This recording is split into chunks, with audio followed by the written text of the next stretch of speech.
प्राचीन इतिहास को जानने के स्रोत के रूप में पुरातात्विक जो सोर्सेज है वो काफी महत्वपूर्ण है।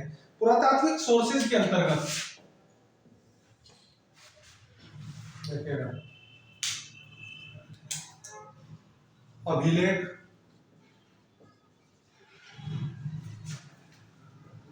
सिक्के, स्मारक और पुरावशेष ये आते हैं। देखिएगा साहित्यिक स्रोत जो है उनके तुलना में पुरातात्विक स्रोत जो होते हैं वो ज्यादा प्रामाणिक होते हैं।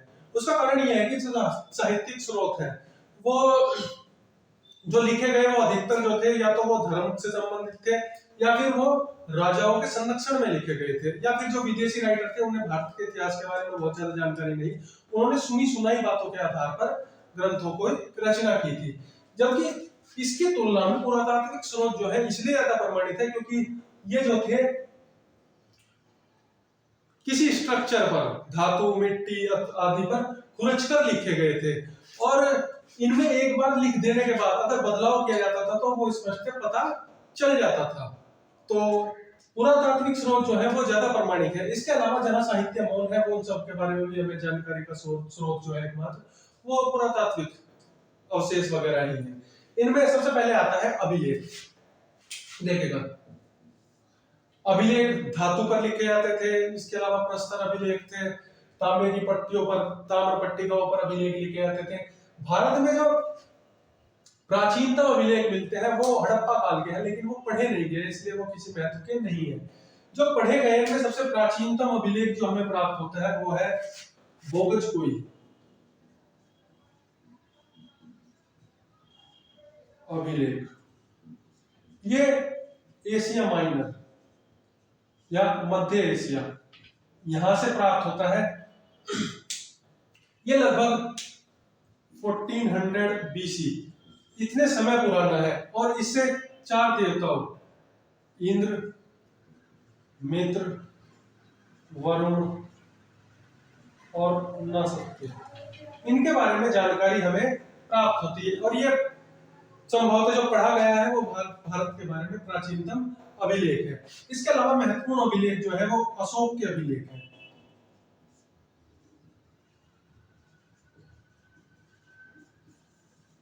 अशोक के अभिलेख पूरे देश में पाए गए हैं और इनके प्राकृत भाव 4 लिपियों में, प्राकृत, ब्राह्मी, खरोष्ठी और नहीं 4 भाषाओं में पाए गए हैं और इनसे हमें तत्कालीन समाज या राज्य पर राजनीति वगैरह किस प्रकार की थी, आर्थिक व्यवस्था क्या थी, धर्म की स्थिति क्या थी, उसके बारे में जानकारी जो है हमें देते हैं। इसके अलावा समुद्रगुप्त की प्रयाग प्रशस्ति,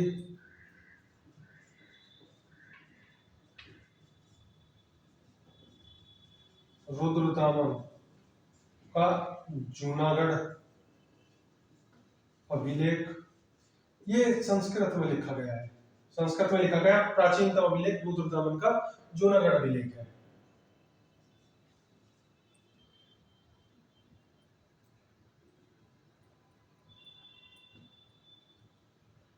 राजा भोज का ग्वालियर अभिलेख,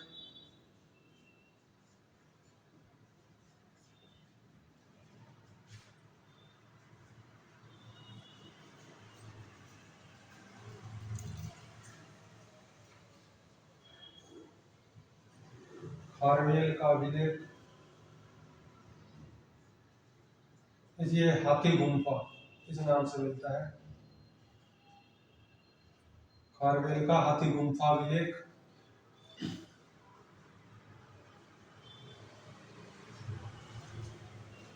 मीनांडर, ये यूनानी शासक का रे अभिलेख। ये जो अभिलेख मिलते हैं ये या तो राज्य आज्ञाओं से संबंधित थे, इन पर युद्ध अभियानों के बारे में वर्णन मिलता है या फिर दान आदि के बारे में जानकारी जो है वो हमें इन अभिलेखों से प्राप्त होती है।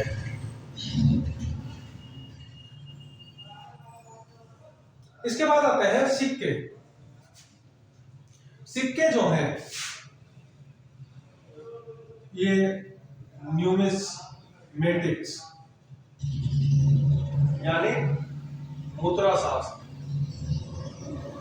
इसके अंतर्गत सिक्कों का अध्ययन किया जाता है। भारत में जो प्राचीनतम सिक्के हमें प्राप्त होते हैं वो 600 से 500 BC, इस समय के प्राचीनतम सिक्के हमें प्राप्त होते हैं। इन्हें पण या कासारपण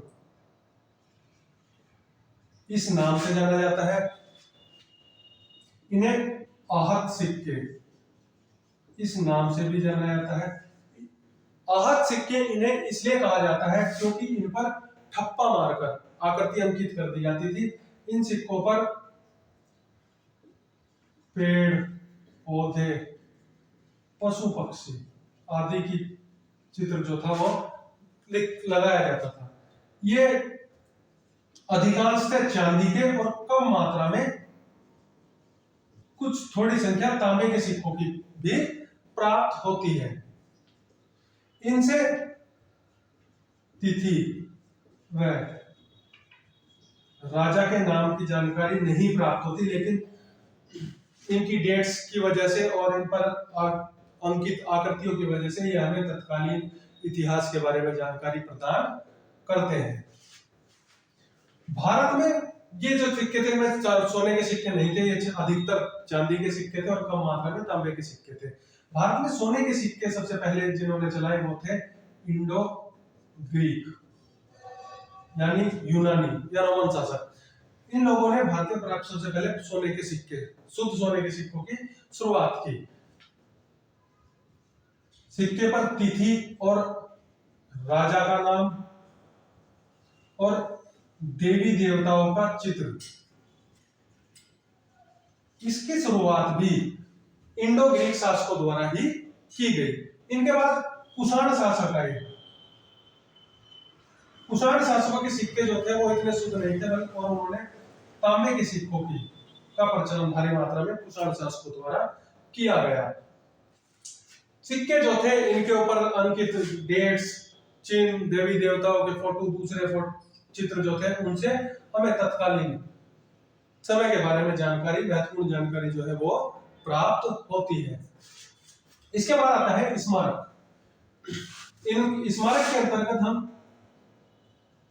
मंदिर, भवन, महल आदि के बारे में जानकारी प्राप्त होती है। मंदिर के प्राचीनतम स्ट्रक्चर हमें गुप्त काल के जाकर प्राप्त होते हैं।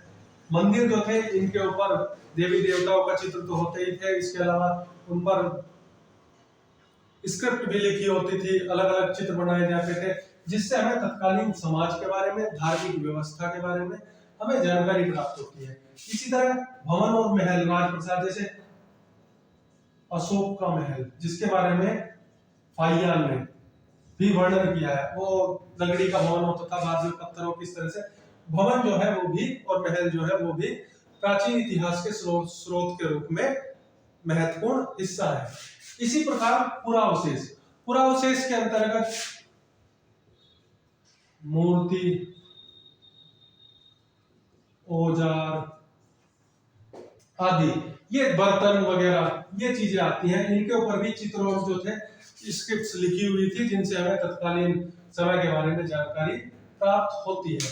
तो ये सारे सोर्सेज मिलकर हमें प्राचीन इतिहास के बारे में जानकारी प्रदान करते हैं।